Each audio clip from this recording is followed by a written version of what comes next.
এই নাও তোমার চা।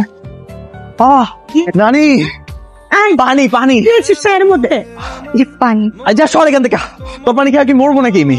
চায়ের মধ্যে মরিচ দিতে, নিশ্চিত পানির ভিতরে বিষ আছে। এই পানি খা, এই পানি খা, এই পানি খা। ও আল্লাহ গো, পানির মধ্যে লবণ কিভাবে? ভালো পানি এনেছিলাম, খেলে না কেন তুমি? ভালো পানি তো কেউ খাবে না, এবার বোঝো মজা। দেখলে তো, তোমরা বলো এই মেয়েকে বিয়ে করার জন্য না, সবসময় আমাকে জ্বালিয়ে মারে। তুই কি করিস? ওই মেয়ে হয়ে তোকে জ্বালাই, তুই ওকে জ্বালাতে পারিস না? হ্যাঁ, তুই ছেলে হয়ে জ্বালাতে পারিস না? ঠিক আছে, এবার আমিও এর একটা প্রতিশোধ নিয়ে ছাড়বো। এই নে তোর নুডলস। কিন্তু দুই বাটি কেন? তা তোর আর একটা সাথীর। লেজ কাটা ইঁদুর দেখি নাচতেছে, আর মা তোকে নুডলসে দিতে বলেছে। নিলে নে, না নিলে ফেলে দিব। দাও। কি কেমন লাগে? তেলাপোকার নুডলস খুব মজা, তাই না? আমি আজকে মেরেই ফেলবো। আরে আরে